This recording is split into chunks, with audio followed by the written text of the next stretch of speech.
tough.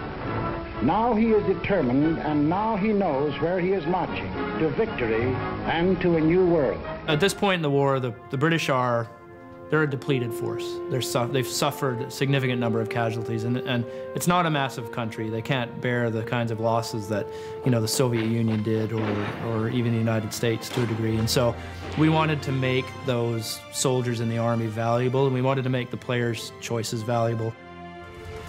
Well, we looked at the context of the sort of the British history in World War II, and we looked at their tactical doctrines and the things that they were very, very good at as an army. You look at the historical accounts of them being very, very effective in the defense. Once they grabbed a piece of ground, it was really, really rare for them to be pushed off of it, and so that was something we wanted captured.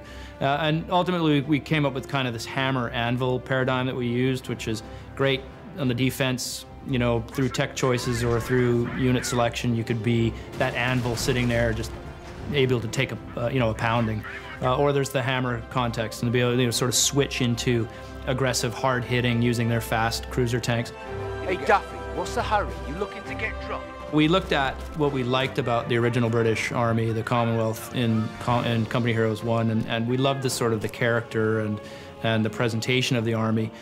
But we wanted to make some changes in the play style. So we didn't want an army that was solely defensive and could really choke down a map. We wanted to make the difference between attack and defense more intentional, give the players choices as they moved up the tech tree as to which branch they would go. Do they go more towards the anvil route, or do they go more towards the hammer route? And at each step of the tech tree, we're giving them options. You know, at one point they can choose between a fast armored car or a Bofors anti-aircraft gun, which gives them defensive capability versus the offense that they get from the armored car. And we wanted to sort of inject this defensive, offensive play style right into the core of the army itself, the design of the units and new systems. And so, you know, the infantry section are really the best unit in cover. Right from the get-go, using these guys in cover is going to be rewarded by the fact that they have an additional rate of fire. They're more potent when they're using the systems that already exist on the map. So players who are able to play tactically are going to get a big advantage from even just the use of the core unit.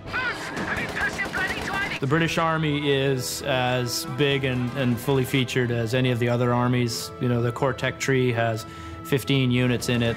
In the commanders, we've got, again, another sort of dozen units comprising gliders and commandos and different types of command tanks and artillery and bombardment and air attacks and all the kinds of things you'd expect in terms of spectacle and unit control that you have in any of the existing armies. So one of the things that we've done with the commanders for the British is based on their idea of set-piece combat. So their abilities are bigger, they're more elaborate, they involve more types of units.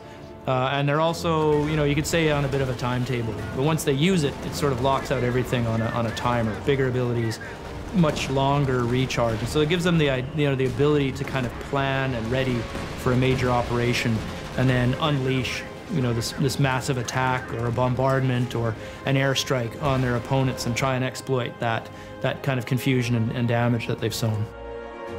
And one of the things we always try to do at Relic on the design side, and especially in the Company Heroes franchise, is to build very unique and very asymmetric armies. We want them to feel different and each to have a very different character, and the British really follow in that tradition. They feel different and play differently and sound differently than any other army we've done up to this point. And I think that's part of the thing that's really attractive about the franchise and about the series is that there's a lot of content, there's a lot of things that we want the players to be able to experience and have fun with. Depending on the kind of player they are, there's going to be an army that will suit them.